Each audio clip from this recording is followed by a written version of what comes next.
लोकसभा चुनाव के दूसरे चरण के मतदान कल यानी 26 अप्रैल को होने जा रहे हैं। इस चरण को लेकर सभी पार्टियों ने चुनावी मैदान में जमकर मेहनत की है। दूसरे चरण का चुनाव प्रचार भी बुधवार की शाम को थम गया था। छत्तीसगढ़ में भी इस फेज में 3 सीटों पर चुनाव होने हैं, जिसमें भूपेश बघेल जैसे बड़े चेहरे भी मैदान में हैं।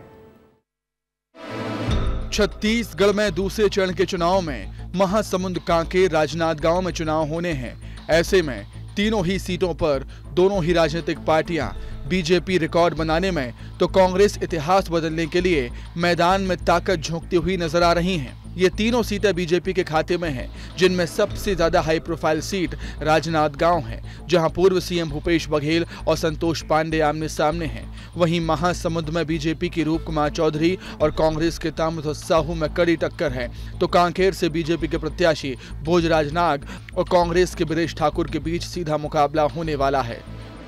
3 लोकसभा का समीकरण, कुल 41 प्रत्याशी चुनावी मैदान में हैं। कांकेर में 9 प्रत्याशी हैं, राजनांदगांव में 15 प्रत्याशी हैं, महासमुंद में 17 प्रत्याशी हैं। कुल 52,84,000 लोग मतदान करेंगे। पिछले चुनावों की बात की जाए तो 2019 में राजनांदगांव से बीजेपी के संतोष पांडे को 6,62,387 वोट मिले।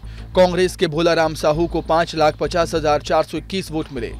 2019 में महासमुंद सीट का परिणाम, बीजेपी के चुन्नीलाल साहू को 6,16,580 वोट मिले। कांग्रेस के धनेन्द्र साहू को 5,26,069 वोट मिले। 2019 में कांकेर सीट का परिणाम, बीजेपी के मोहन मंडावी को 5,46,233 वोट मिले। कांग्रेस के बीरेश ठाकुर को 5,39,319 वोट मिले। इन सीटों पर चुनाव करने के लिए छत्तीसगढ़ में विशेष इंतजाम किए गए हैं। दूसरे चरण के लिए कुल 6,567 मतदान केंद्र बनाए गए हैं। छत्तीसगढ़ में चुनाव काफ़ी दिलचस्प है। हालांकि छत्तीसगढ़ में चुनाव में सबसे अहम मुद्दा सुरक्षा व्यवस्था का होता है। पिछले फेज के चुनाव में हमने देखा था कि नक्सली ब्लास्ट में हमारा एक जवान शहीद भी हो गया था।